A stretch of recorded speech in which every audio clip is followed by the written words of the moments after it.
In recent days, Kenosha has been the center of national and even international attention for reasons that none of us wanted.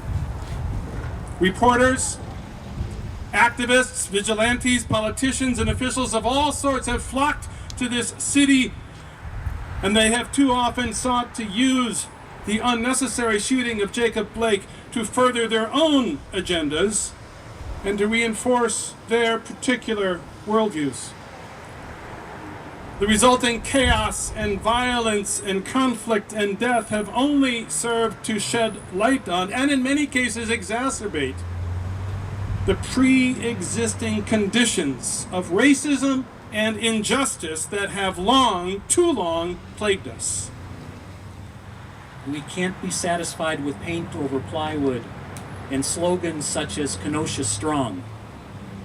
To begin our recovery, to make our city and our country a better place to live, we must admit that we are not strong, that we are weak. We are a fractured community, fractured by racism and poverty. Amen, brother. We can't be satisfied with slogans. I had a hard time finding the words to speak today. There are no words that I can find to say what has been said for hundreds of years. There are no right words to help me express the pain and anguish I feel coming from my ancestors and passing to my descendants. There are no right words that can make you see that my life matters. I have great friends that are police officers in Chicago and Kenosha. My father was a Chicago police officer. I served in the military, but I still to this day clench my steering wheel and pray that the police officer behind me doesn't pull me over for doing nothing wrong and I lose my life. In our Bible, the question is asked, can these bones live again? Can they live again? With all of the mayhem and the damage and the burning and the looting that has happened across America, and now here in Kenosha, I am one of those prophets that is ready to answer God and tell him, yes, these bones can live again. We can live again, black and white, Jew and Gentile, Methodist and Baptist, agnostic. We can live again. How are we going to do it? We're going to do it by making sure that we are not separate people, but we are one people.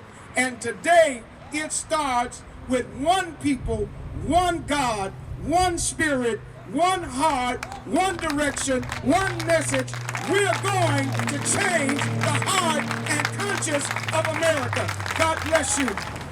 This is an existential threat and an existential reality for black people and brown people in this country.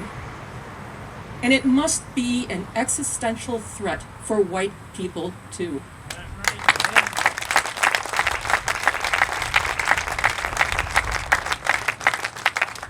We just heard from the bishop that we can't just be white people, that we need to understand that our story is inextricably tied up with the lives and the suffering and the trials and the victory of black people and brown people, against all odds, if you think about it. I mean, why on earth would you even try to get out of bed in the morning when you have to worry if your children could be killed in a chance encounter with the police? Jacob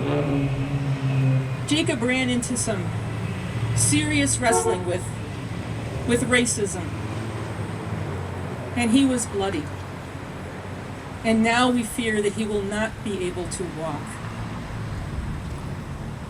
There was another Jacob, a Jacob who wrestled all night with God, wrestled all night, and in the morning, he had a walk with a limp.